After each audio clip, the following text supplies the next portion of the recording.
Many people will say the Ten Commandments can't possibly apply today, and in fact many atheists will claim that the morals of today are not based on them, but in fact based on evidence.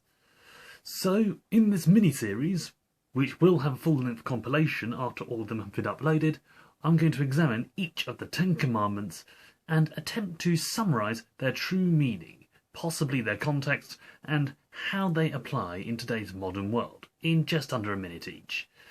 This should help me bring down the summary times for my main series of shorts, and hopefully my long-form videos as well. Hats off to Sellswords Arts for giving me the idea for this, and thank you for joining me on this journey as we delve into the backbone of God's law. I brought you out of bondage. You shall not have any other gods after me. Back in the day of old Israel, loving God, the creator of all things, may seem straightforward. Pagan deities of the time had more horrendous worship practices, including sexual orgies and child sacrifices. When one remembers God is the creator of all things, loving him by extension should mean loving all created things, therefore showing respect to the environment and all living things, sentient or otherwise, is fulfilling this commandment. Remembering where we came from, too, is an important part of our worship. Do not make or worship any false idol.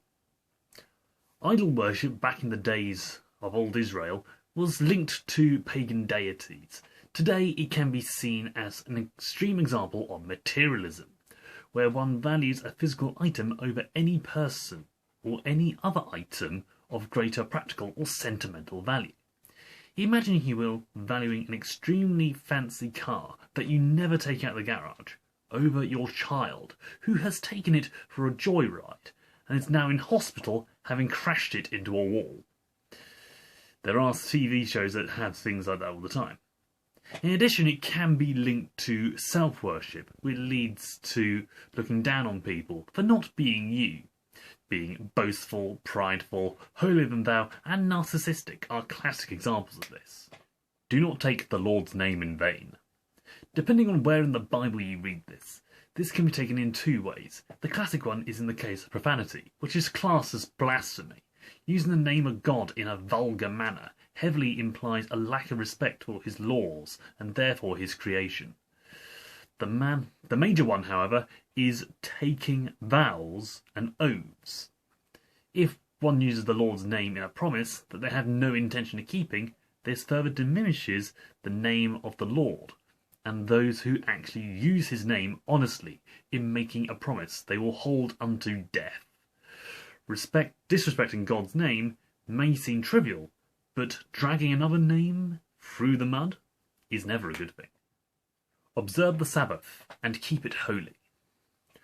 One thing many people forget about the Sabbath is that it's a day of rest and must be respected as such. The root word of Sabbath comes from the Hebrew Shabbath, meaning to rest. In short, the God gave us a day of rest. This is something shared not only with one's fellows, but also one's subordinates, including slaves and livestock. Studies have given mixed results when it comes to the number of rest days affecting productivity and staff well-being.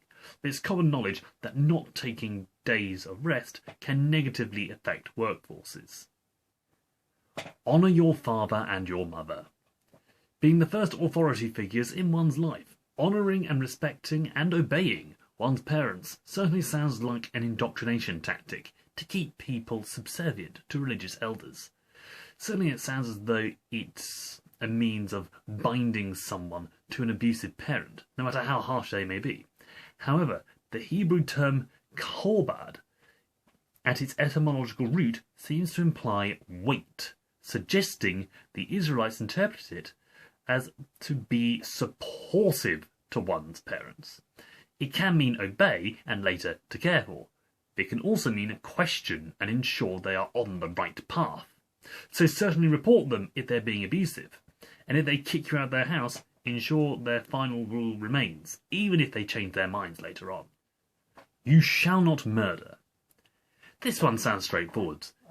if only the Hebrew used the same term consistently, or at least it had the same etymological root.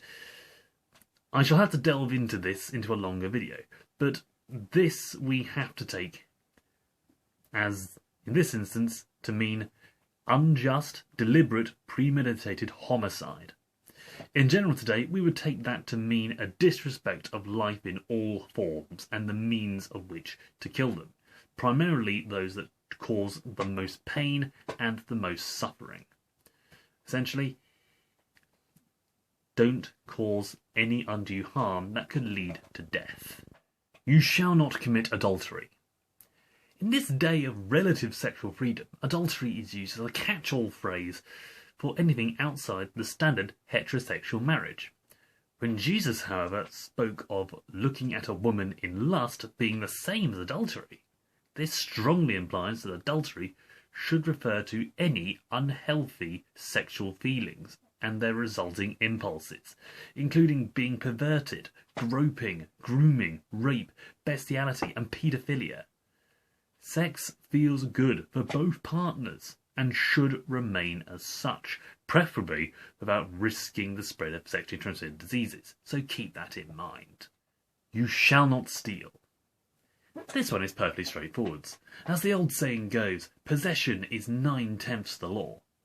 Anyone who doesn't respect the concept of ownership, safeguarding, or protection of property may not see the problem with taking something that isn't theirs. Interestingly enough, this is far more applicable to cheating than committing adultery, since you are taking the affection of someone you have no right to, or them taking your own affection when it belongs by right to your partner that you've sworn oaths to be faithful to for all eternity. You shall not bear false witness against your neighbour. The short form of this, as is later given, simply means do not lie. But in this instance, it is do not give false testimony. Essentially, do not say anything that isn't true about your neighbour. For example, they shoplift, they're sleeping around, or they are in possession of illegal substances.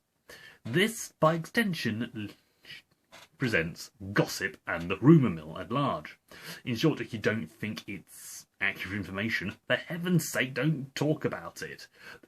This links to dragging a person's name through the mud, so keep your mind civil about your neighbour. You shall not covet.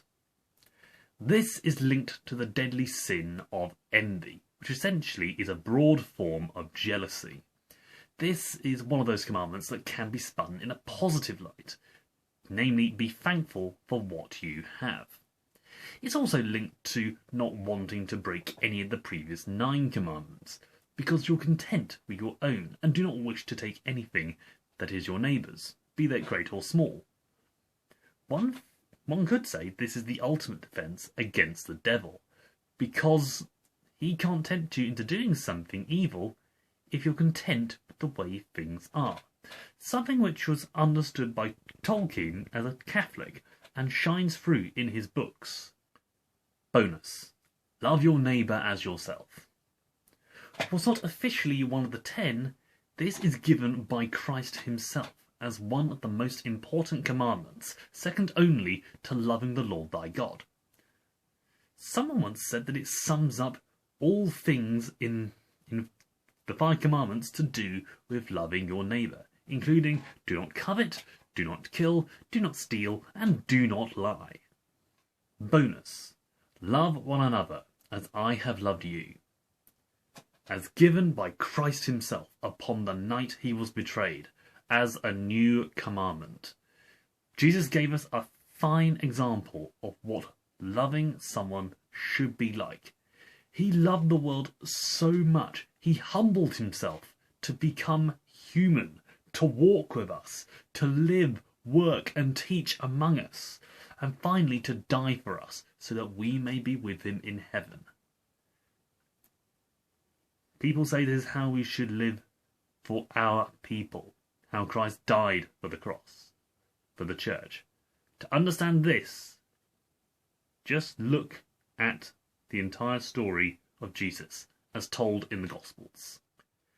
So that's all 10 commandments covered in a relatively short space of time, with some additional ones thrown in to round it out.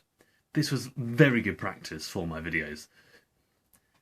There's obviously much more to each commandment, and some deserve a whole video unto themselves, which I will get to in due course. But hopefully this gives you a better understanding of the central tenets of God's law and how they apply in today's modern age. If you have any extra questions, please leave them in the comments below. I will answer them when I can. I'm also hoping to do a Q&A at some point, if that's a popular idea and there are enough questions.